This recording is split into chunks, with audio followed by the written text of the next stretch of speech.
Dios bendiga, iglesia, amigo y amiga que me escuchas en este nuevo día que el Señor nos da y nos permite ver su amor y su misericordia para con cada uno de nosotros.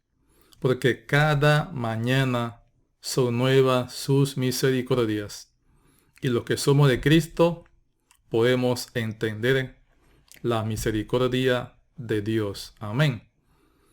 El día de hoy continuamos con el estudio a los Gálatas y finalizamos con el capítulo 6.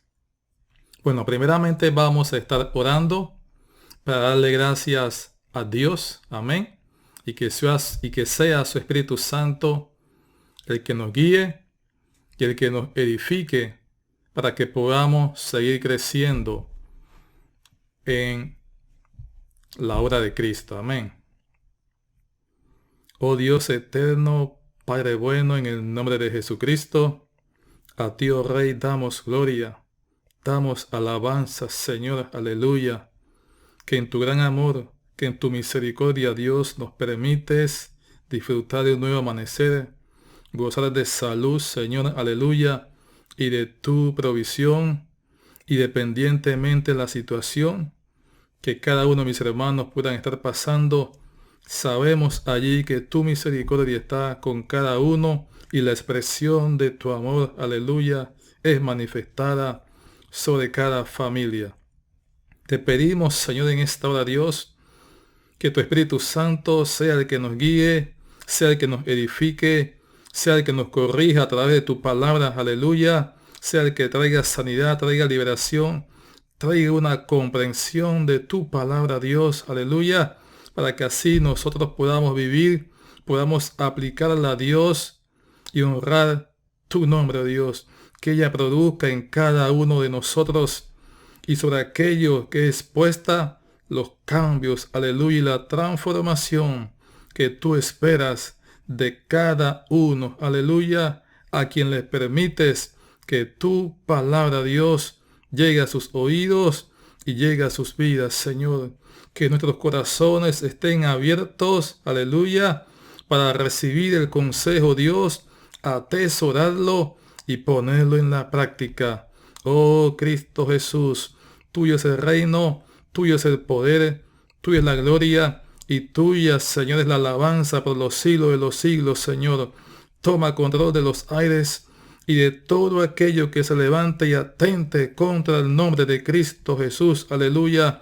Toda obra de las tinieblas sea deshecha, sea disipada, Señor, aleluya, y que nada, Señor, perturbe ni nos entretenga, Señor, sino que podamos prestar atención en este tiempo de estar juntos, conectados en un sentir, en un mismo espíritu, aleluya, para recibir tu consejo, Dios.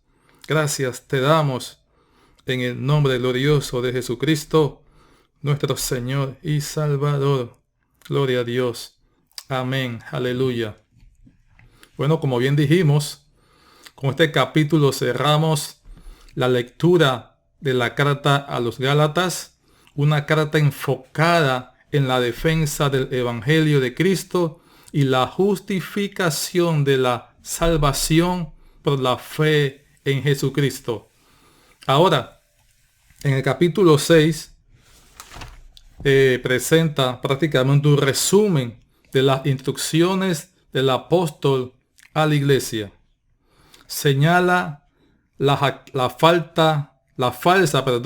señala la falsa jactancia de los judaizantes y los falsos maestros y demuestra que solo debemos gloriarnos en la cruz de Cristo, en la obra redentora de nuestro Señor Jesucristo.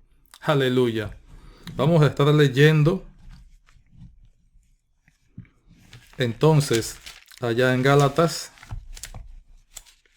capítulo 6.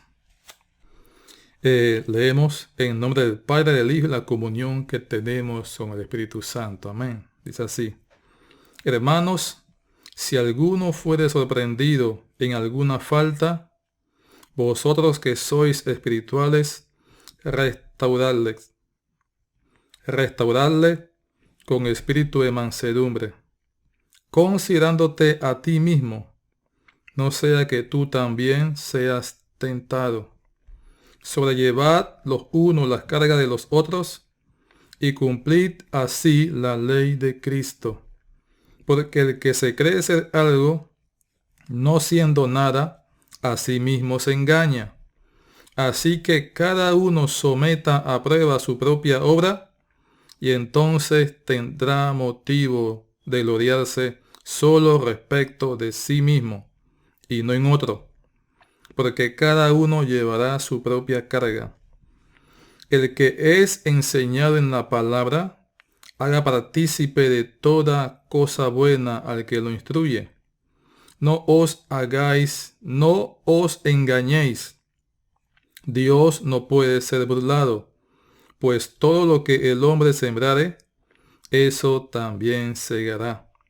Porque el que siembra para su carne, de la carne segará corrupción, mas el que siembra para el espíritu, del espíritu segará vida eterna. No nos cansemos pues de hacer bien, porque a su tiempo segaremos si no desmayamos. Así que según tengamos oportunidad, hagamos bien a todos, y mayormente a los de la familia de la fe. Y mayormente a los de la familia de la fe. Mirad con cuán grandes letras os escribo de mi propia mano. Todos los que quieren agradar en la carne, estos os obligan a que os circuncidéis solamente para no padecer persecución a causa de la cruz de Cristo.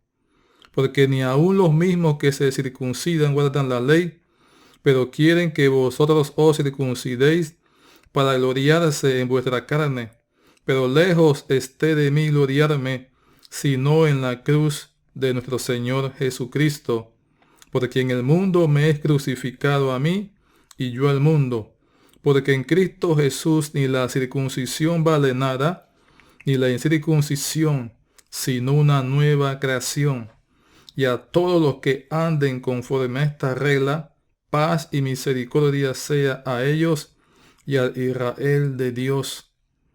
De aquí en adelante nadie me cause molestias, porque yo traigo en mi cuerpo las marcas del Señor Jesús. Hermanos, la gracia de nuestro Señor Jesucristo sea con vuestro espíritu. Amén. Entonces, como mencionaba, prácticamente está dando un resumen. Ya habla de cómo los judaizantes quieren gloriarse en ellos mismos, ¿no? De su propia jactancia.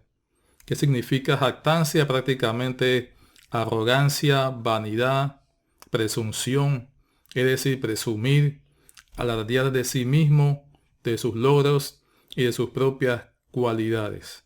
Lo que significa jactancia, el gloriarse en sí mismo.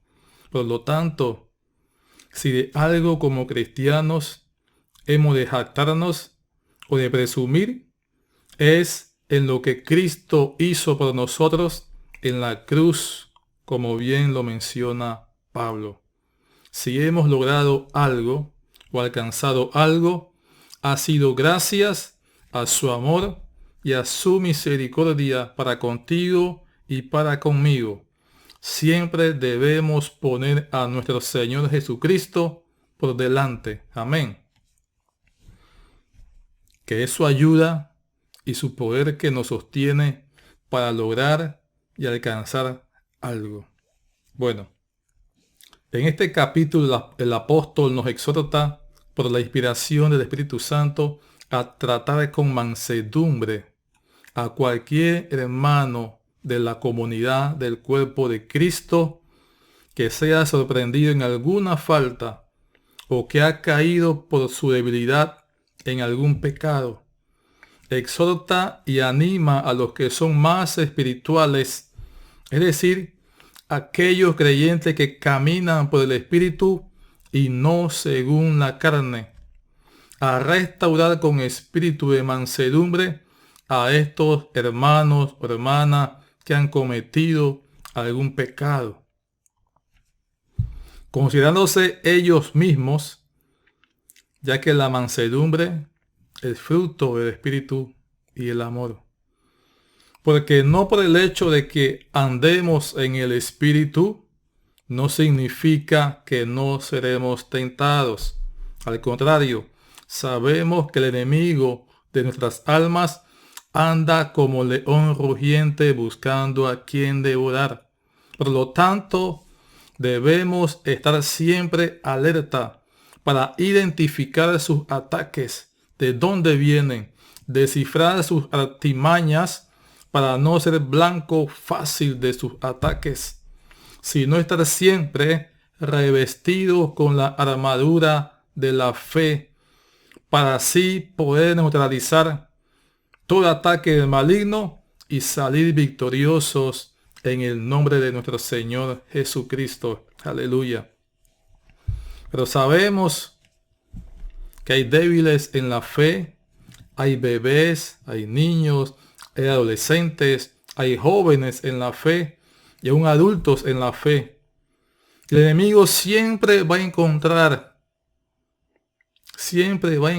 un punto débil en la armadura del creyente para hacerlos caer y hacerlos después, es decir, después que los hace caer, que caen en su pecado, que se sientan miserables, que se sientan avergonzados delante del Señor.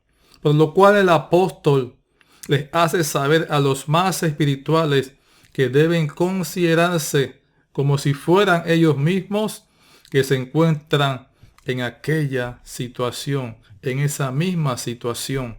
Así que, en vez de señalar, en vez de juzgar, debemos esforzarnos por restaurarles con amor y mansedumbre para que vuelvan a su posición, a la posición que Cristo les otorgó cuando venció la muerte y el pecado en la cruz del Calvario. Ciertamente habrán perdido una batalla. Ciertamente has perdido una batalla, pero no la guerra. Y para poder vencer, necesitas ser restaurado. Necesitan ser restaurados. Necesitan ser sanados. Y necesitan estar nuevamente bajo la autoridad de Cristo. Someterse plenamente a Dios, para así poder resistir los ataques que vendrán, porque vendrán nuevamente ataques. Es importante entonces estar bajo la autoridad de Cristo, sometidos a Dios, para así mantenernos firmes y sin caída, para que puedas mantenerte firme y sin caída. Porque para poder estar firme y sin caída, es necesario estar agarrados de Cristo. Es necesario estar bajo la autoridad de Cristo. Es necesario estar sometidos a la palabra de Dios. Aleluya. Porque una vez que te sueltas de su mano, de la mano del Señor, el enemigo como anda rondando y nuevamente encuentra un punto débil, siempre va a tener la opción de ganar. Siempre va a ganar. Y para nosotros vencer, necesitamos estar bajo la autoridad de Cristo. Por lo tanto, iglesia, pueblo de Dios, no te sueltes. Agárrate firme de la mano de nuestro Señor Jesucristo. Agárrate firme de la mano de nuestro Señor Jesucristo.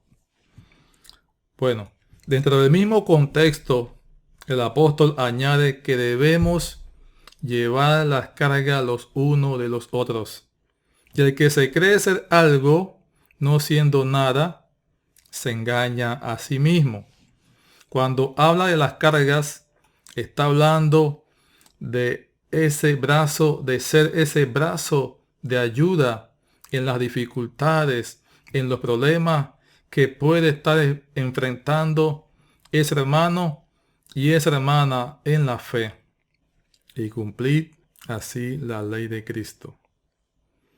¿Y cuál es la ley de Cristo? El cumplimiento de la ley de Cristo es el amor. Por lo tanto, el ayudar a mi hermano o hermana a llevar su carga, le ayudo a aliviar su peso con el amor de Cristo, ese amor que Cristo ha depositado en nosotros a través de su Espíritu. Porque una de las cualidades del amor es que todo lo soporta. Esa es una de las cualidades del amor. Todo lo soporta. Y como todo lo soporta, tal carga tiende a ser liviana y tiende a desaparecer. Mire algo interesante. Cuando dice, porque el que se cree ser algo no siendo nada, a sí mismo se engaña. Es decir, el que cree que está completo y que no necesita la ayuda de nadie, porque él se puede valer por sí mismo, y está diciendo, no necesito de la ayuda de mi hermano, no necesito la ayuda de mi hermana, yo solo puedo sobrellevar mis cargas.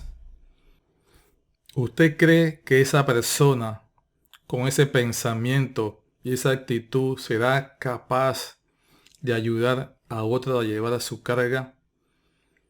Claro que no tendrá corazón para compadecerse de su prójimo, porque él dice que con su esfuerzo y autosuficiencia ha logrado salir adelante, que sin la ayuda de nadie ha logrado poder alcanzar lo que tiene.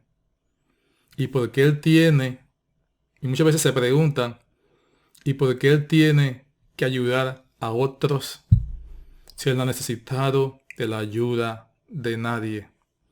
Es un pensamiento maligno, es un pensamiento sembrado por el maligno, y sabe y se engañan a sí mismo. Pero sabe algo, cuando uno es capaz de reconocer que también necesita ayuda de los hermanos en la fe para llevar su carga, porque no somos nada y que necesitamos la ayuda de nuestros hermanos, necesitamos de sus oraciones, entonces somos humildes con las demás personas. Como ya sabemos, cada árbol se conoce por su fruto. Por eso le dice a aquellos que se creen ser algo, que se examinen, que se sometan a prueba sus obras.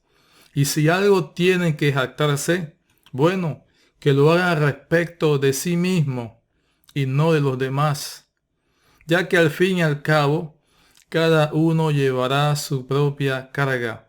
Es decir, que a pesar de la ayuda que podamos tener, a pesar de la ayuda que puedas tener de los otros, cada uno es responsable de su propia conducta.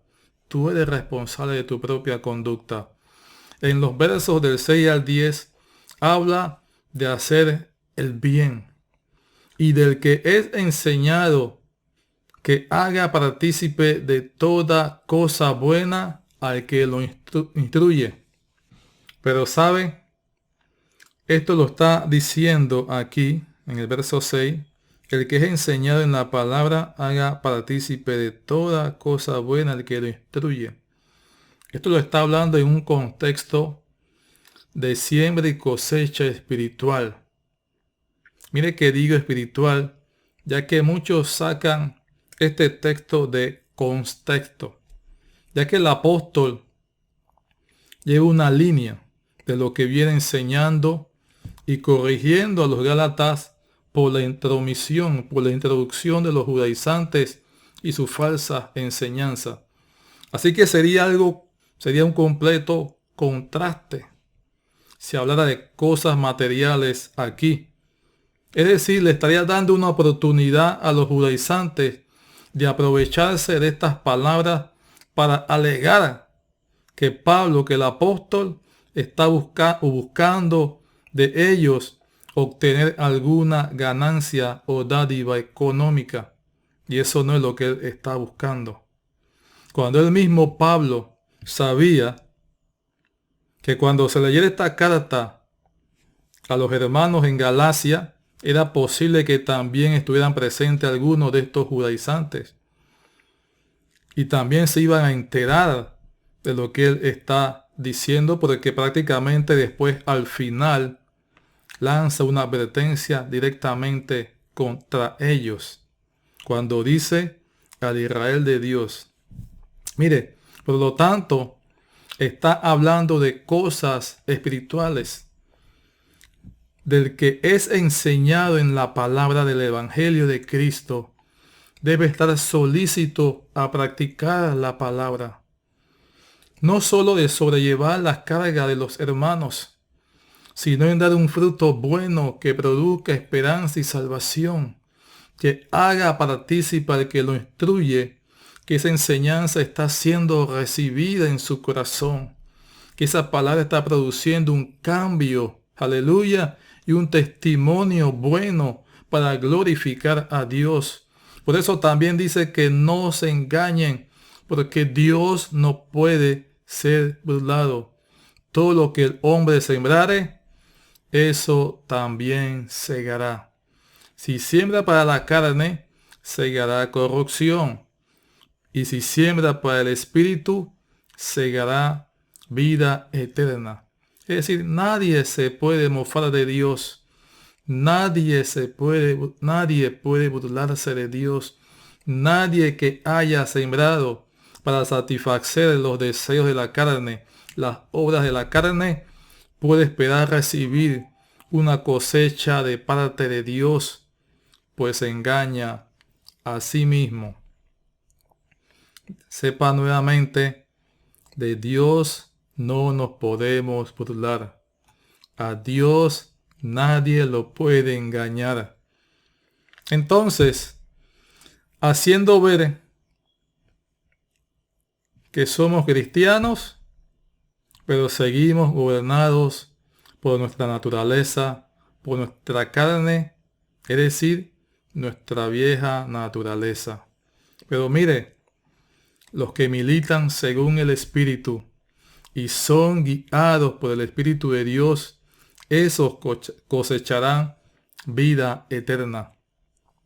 Todo el que está siendo regenerado en su espíritu por el poder de la sangre de Cristo puede tener la certeza que cosechará vida eterna, porque ellos siembran para nutrir su nueva naturaleza en Cristo y no a su carne. Siembran para vivir conforme a las normas y principios del reino de Dios. Siembran para cosechar frutos de labios que glorifiquen el nombre de Dios. Siembran para cosechar fruto que honren el nombre de nuestro Señor Jesucristo. Entienda entonces que se está hablando, se le está hablando al sembrador. Se está hablando del que siembra y no de la semilla del terreno, porque son cosas obvias. Se está corrigiendo al sembrador de lo que su labor está haciendo. Si su labor está nutriendo la tierra donde fue sembrada esa semilla, para así cosechar, ya sea las obras de la carne o para cosechar el fruto del Espíritu. La pregunta que te hago, amado hermano y hermana, ¿qué estás sembrando? ¿Qué estás sembrando? ¿Qué esperas cosechar? Pues esperamos que estés sembrando para tu espíritu y cosechar vida eterna en el nombre de nuestro Señor Jesucristo. Amén. También dice el apóstol que no nos cansemos de hacer el bien, porque a su tiempo segaremos, es decir, cosecharemos si no desmayamos. Es decir, si continuamos haciendo nuestra labor de sembrar para el Espíritu, a su tiempo cosecharemos la recompensa prometida por nuestro Señor Jesucristo, porque seguro llegará. Aleluya. Debemos aguardar con paciencia, al igual que los agricultores que trabajan la tierra. Todo agricultor y sembrador sufre fatiga, cansancio, todo por las inclemencias del tiempo, agotamiento por el calor del sol, lo frío, lo invierno, heredará la tierra, etc. Pero no se acobarda frente a las dificultades que puede tener, porque él sabe que si mantiene el cuidado y la labranza de su cultivo, vendrá la cosecha. Aleluya. Y como ya sabe, los cobardes no heredarán el reino de los cielos.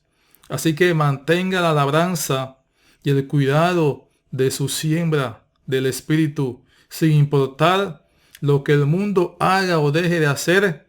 Nuestra esperanza está en Cristo Jesús.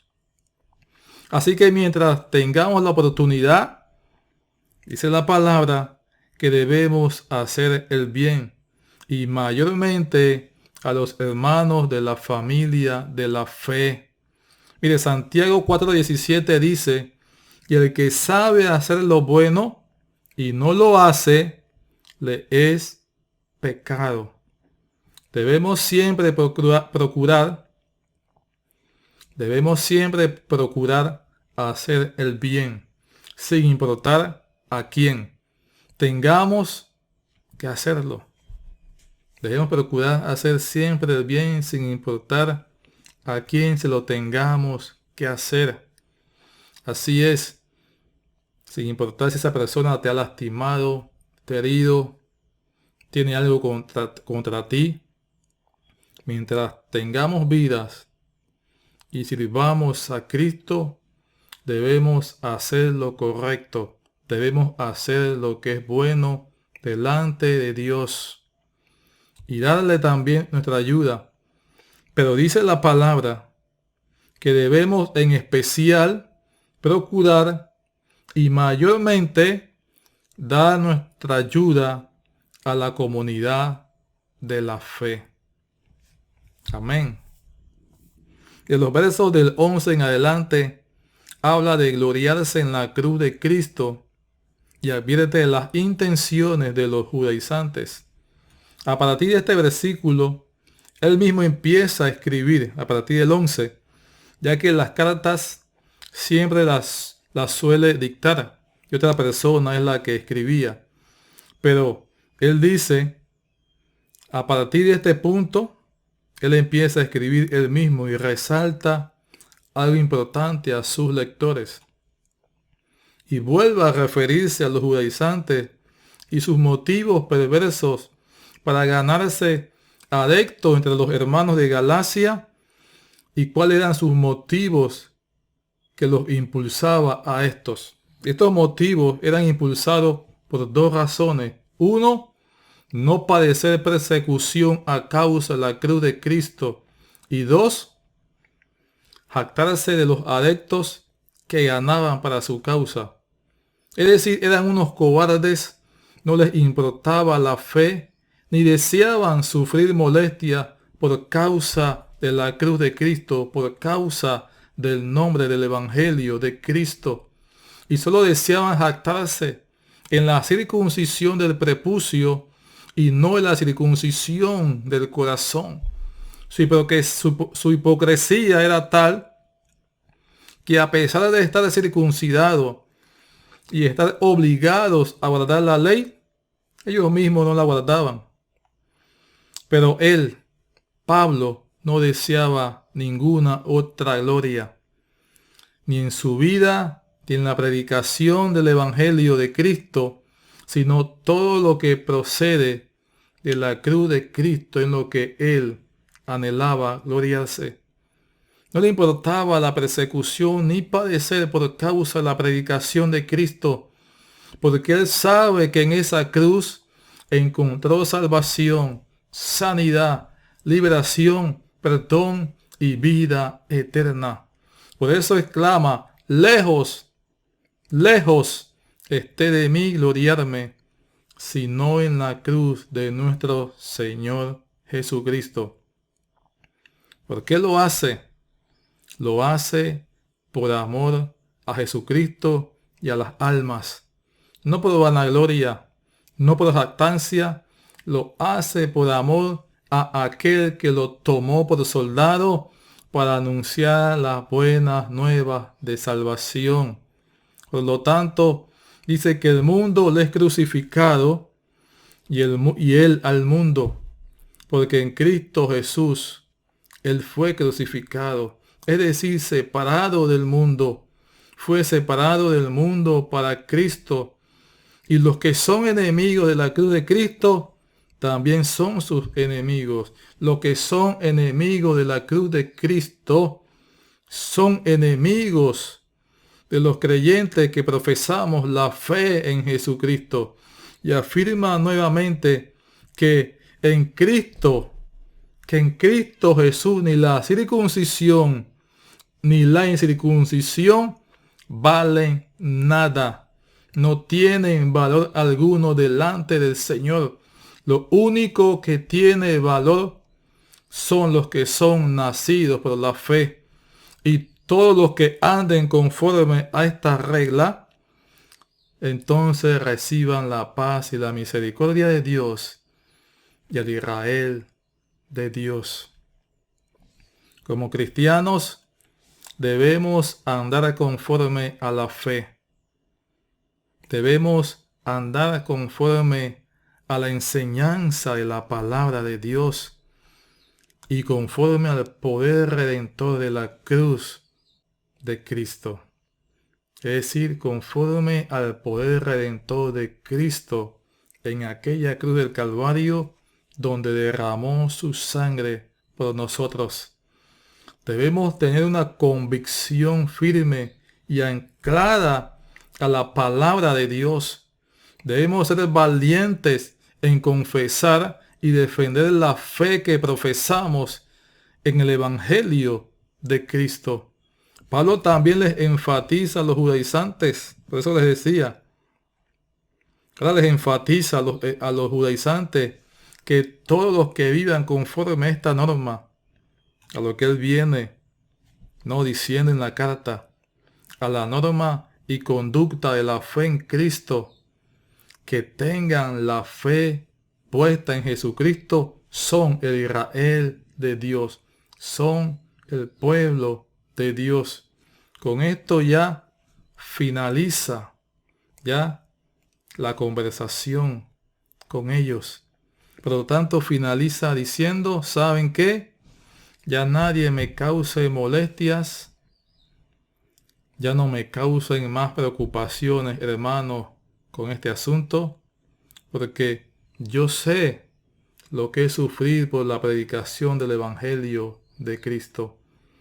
Nadie puede decir de Pablo que no es un apóstol o enviado por Cristo.